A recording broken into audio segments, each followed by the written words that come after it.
I saw this peace pole in Scotland, in Paisley, in a peace garden that was part of a public park, and my friends Roisin and Duncan McIntosh were involved in, and I was so impressed that I came home and I thought I would like to have a peace garden and I would like to have a peace pole. And the peace pole originated in Japan and said, "May peace prevail on earth," in whatever languages were significant to the people who were making the pole. So I made the pole and put the languages on it that are significant to me. And first of all, in English, "May peace prevail," because I'm an English speaker. My mother was born in England, and it is the language of most of my family. But it's followed by the word for peace in Hungarian, because I have a Hungarian son-in-law and two Hungarian grandchildren, half Hungarian grandchildren. So béke is peace in Hungarian. And this is followed by Hindi. My father was born in India, and I have a very dear friend who's a Hindi speaker, and he sent me those words because from London, he wanted to be part of this project. These are the words in Japan that are traditional on the peace pole,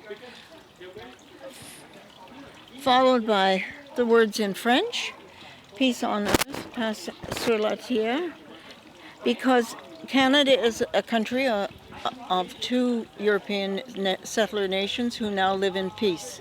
And this is a very significant thing to people who are still struggling to live in peace with other groups, that the English-speaking people and the French-speaking people came finally to a peace in Canada. And now we are coming to a stage where we're having peace and reconciliation with the people whose lands we settled, the Indigenous people. And to this is very important because we are standing here and are grateful to the Algonquin, Songhees, Esquimalt people for their generosity in sharing this land with us. And on the other side here is German, because my late husband was German, and together Gerd and I formed a foundation called the Barnard Boker Center Foundation, which is the names of our two grandmothers, because I came from a primarily British family and he was a German, and our families fought each other and helped kill each other in 2 world wars, and we wanted to bring them together in peace. So the Barnard Boker Center Foundation is Barnard for my grandmother and Boker for Gerd's. And of course I remember him as my companion in the struggle for peace and for life for 37 years. And it's followed by Arabic, because I spend a lot of time in the Middle East and I see the conflict there. I've been part of it, and to me it's one of the saddest things that people in Palestine cannot live in peace, and I continue to support them and hope that one day there will be peace in Palestine, which will lead to peace in probably all of the Middle East, but that is a peace that must come. And on this side,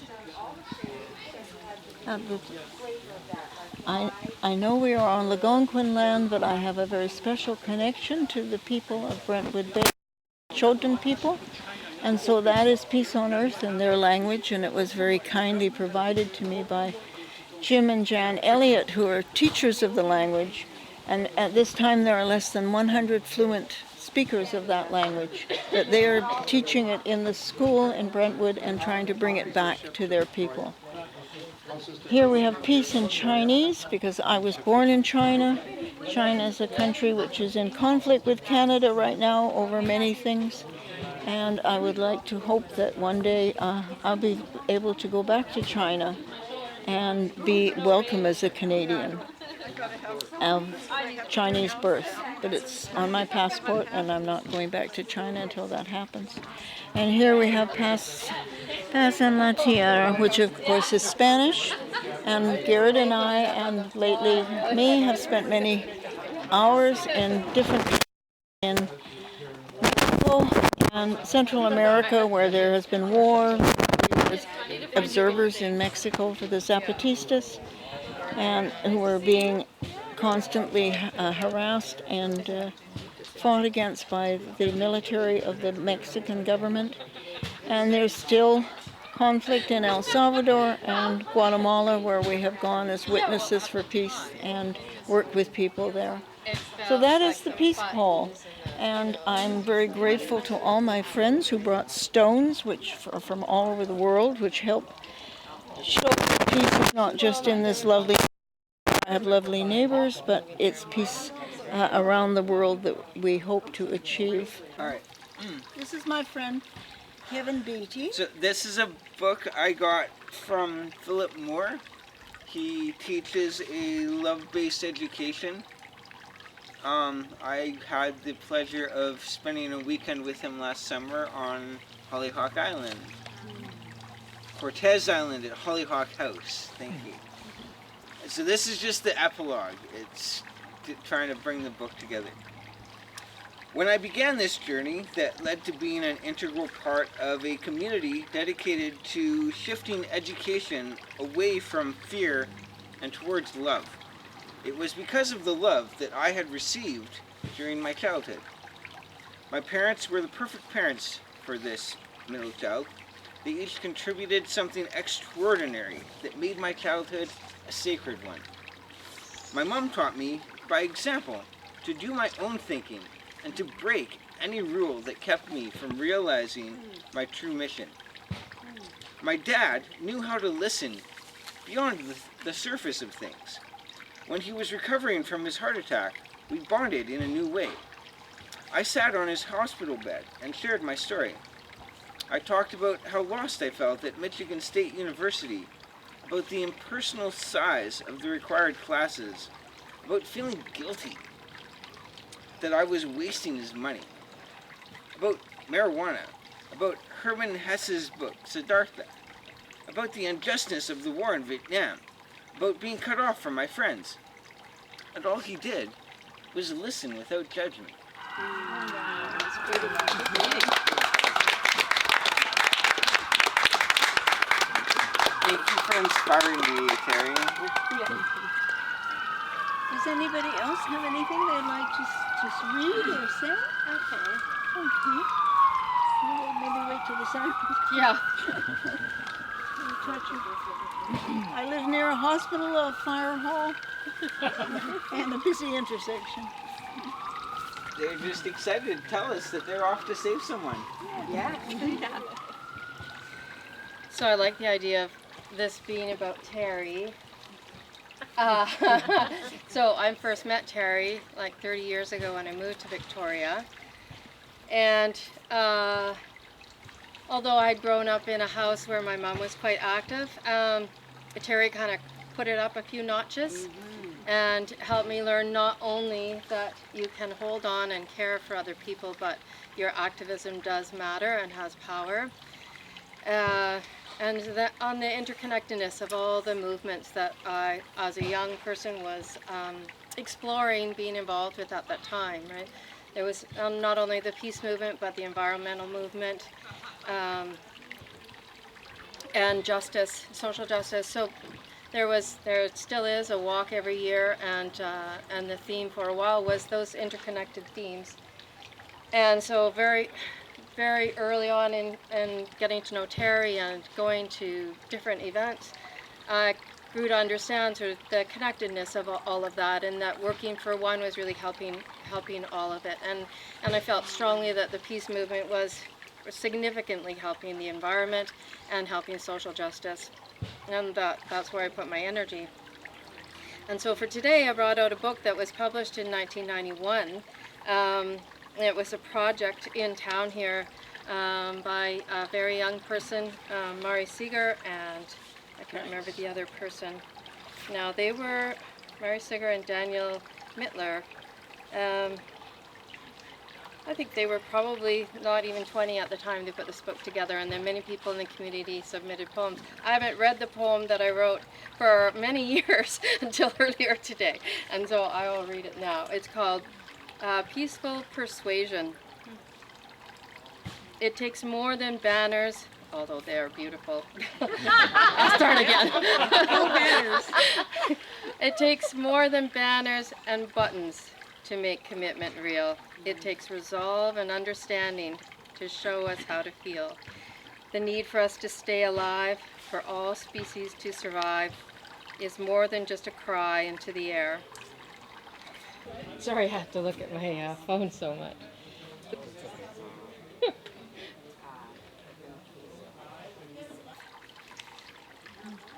So it's kind of a grim ending, but that is what we're talking about when we talk about, I think, the pursuit of peace, and it's people having a secure place to live and social justice within our communities, not just the absence of war. And it's a peaceful way of living together, trusting each other, trusting people moving to Canada, embracing them and loving them and caring for them. Anyway, you all know all of this, but it's such a lovely garden, Terry, and I'm just so happy to be part of it. So, thank you. Did anybody else want to add something? I would, would you like to, Anne? I don't know if I can stand up again yet, but I brought Well, maybe you Richard can. Wagamis. Can I? Okay, I Well, can. here, I can help you. help you? Oh, I can do it. I'm just like, you know, the joints. It's just a short part of a poem by Richard Wagamis, and I'm so sorry. I should know what Indigenous group in Canada he's from. I didn't do my research. It's okay. There's no judgment here. Yes, but I Thank you. just want him to know that I appreciate him and his ancestry, and I'm happy to bring him here today. It's just a few words that have helped me many times. There's so much strength in you. I want to tell you that if you break, do it moving forward, not away. Risk everything. For the real victory is the journey itself, and the only thing we take away or leave behind is the story of that trek, to be told and retold forever on the tongues of those we love. Thank you. I think maybe that's why some of us have children and grandchildren, because we want our stories carried on. And as I said earlier, I'm really sad that I don't have any of my grandchildren with me. And in fact, I don't really have very much family at all, except my 2 children and my grandchildren. And so I thank all of you, because you're my community and you are my family. Everybody here means something very special to me. And I know you've all put a special rock on here that means something to you. I would not be what I am today and doing what I am today if I could not be grateful and recognize all the people, primarily women, who have made me what I am. From my grandmother and my mother, who are remembered in that rose tree, and all the women that I have worked with. And one of them was Canada's greatest poet, one of Canada's greatest modern poets, Dorothy Livesey. And this is the poem that, well, I'm still alive, but when I'm dead, I hope somebody reads it at my memorial. Because I think this is the most beautiful poem, one of the most beautiful poems in the English language. And it's set on Galiano Island, where she lived until she moved into Victoria. And it's called Bell House Bay. Last night a full silver moon shone on the waters of the bay. So serene one could believe in an ongoing universe. And now it's summer. Noon heat seeking into arbutus trees, blackberry bushes. But today in the cities, rallies and peace demonstrations exhort, save our world, save our children. But save also, I say, the towies under the blackberry bushes. Eagles playing a mad caper in the skies above Bell House Bay. This is not paradise, dear Adam, dear Eve, but it is a rung on the ladder upward towards a possible, breathtaking landscape. Miss Stacy, and I've known Terry for a while. Let's see, 35 years maybe.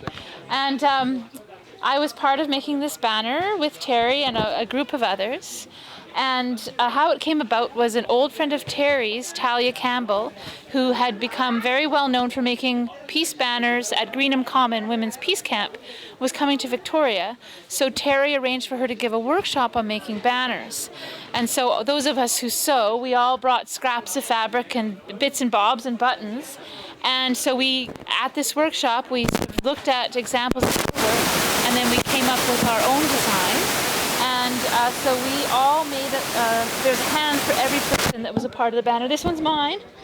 And we traced our hands and made a replica of our hand, and then we put them in all together holding up the sign. And somehow in the workshop we all decided that we should have a removable word, so that it's a lot of work to make a banner, so that we could place the words to various issues, because the group was involved in a wide array of issues. So yeah, so we ended up sewing on lots of buttons and making some words for some current things that we were working on.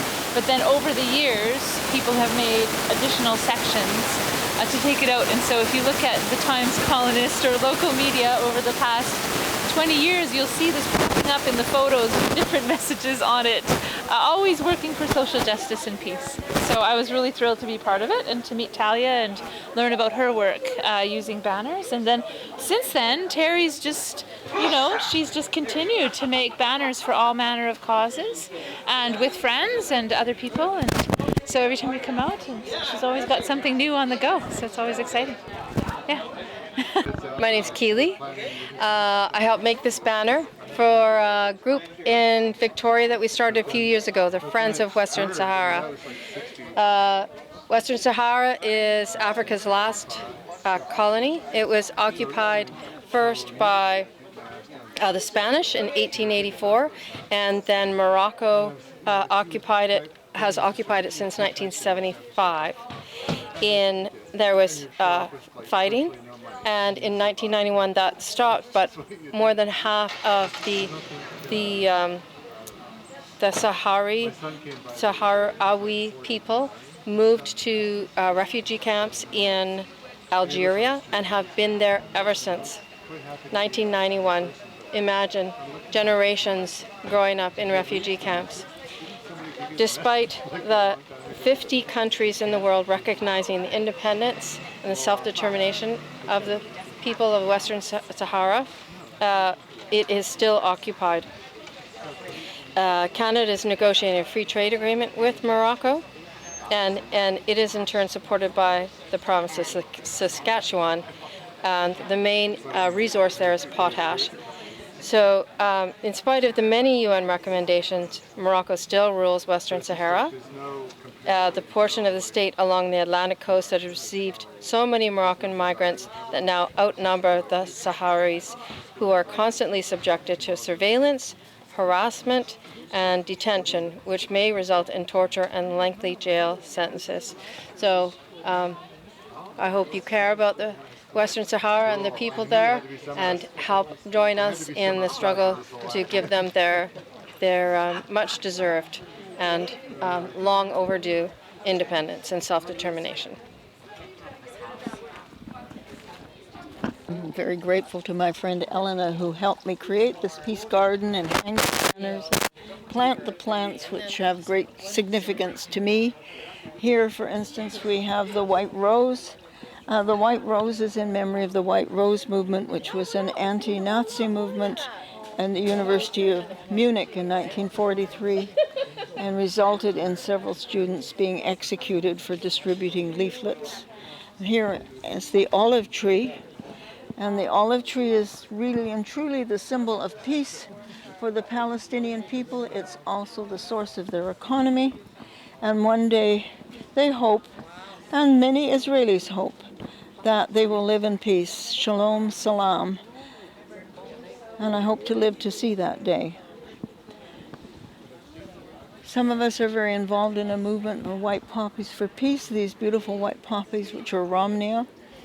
And the white poppy was initiated by the widows and orphans of the First World War in England, who wanted to wear a poppy that signified that it's important and vital to work for an end to all wars.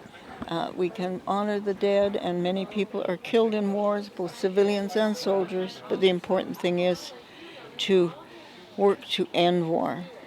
And as most of us know, the story of the origami peace cranes that are made in Hiroshima that were made as a symbol of peace by one of the victims of Hiroshima, a young woman who eventually died as a result of the radiation of Hiroshima. And this banner is from Hiroshima. The words are the inscription on the Hiroshima Memorial. And they say, "Sleep in peace, the mistake must not be repeated." And that was a gift to me by a woman called Setsuko Thurlow, who's now a Canadian who came to Canada in her 20s, and she's in her 80s. She accepted the Nobel Peace Prize in 1917 as an activist in the global movement to abolish nuclear weapons. She's one of the 3 living people in Canada who survived Hiroshima. She was a schoolgirl when her school was bombed, and she was buried in the rubble, which in the end was really what saved her. And she's worked tirelessly for peace and for an end to nuclear war since. So it's very special for me to have that banner for Setsuko. And all the things that we do together. The First Nations people, we are working on reconciliation with them. And there's a banner with a peace dove and an olive tree, a branch in the mouth of the peace dove. That's our efforts to come to peace and recognize what we have done historically as settlers. The peace dove there on that stick was given to me by my friend Caroline in Calgary, who founded Women in Black in Calgary, and I'm one of the coordinators of Women in Black here in Victoria. So we have many connections, and that's, I think, the strength of the peace movement is that we are all connected in our work and our longing for peace. This year I attended a ceremony in London in Tavistock Square at the memorial for the conscientious objectors, for those who maintain the right not to kill, for people who refuse to kill. And even to this day, people are jailed and beaten and tortured and sometimes executed for refusing to go to war. And the white carnation is a symbol of those people. And we put those on the memorial on May the 15th. That's the day we did it. And we put white carnations on the memorial. It's near Russell Square in London. And I have this fruit and water as a symbol of the necessity for peace, being an adequate supply of water, clean water, and also sufficient food. Food security. You cannot have peace without food security. You cannot have peace without the right and the access to clean water for life. And so those are just the little symbols of that. And I think one of the last things I want to show you are flags, which were made by my daughter, because peace is very much part of my family. And the write-up that goes with those peace flags is about the 10,000 peace flags that were made in a project initiated by my friend Raymond Watson in Northern Ireland, where he had people on both sides of the conflict making them together, seniors from both sides, kindergarten children from both sides, people who never met each other, because Belfast was a divided city and a city in war. And then these 10,000 peace flags were flown around the walls, along the perimeters between the two sides in Belfast. And so far there is still a tenuous peace in Northern Ireland, but they still have a long way to go.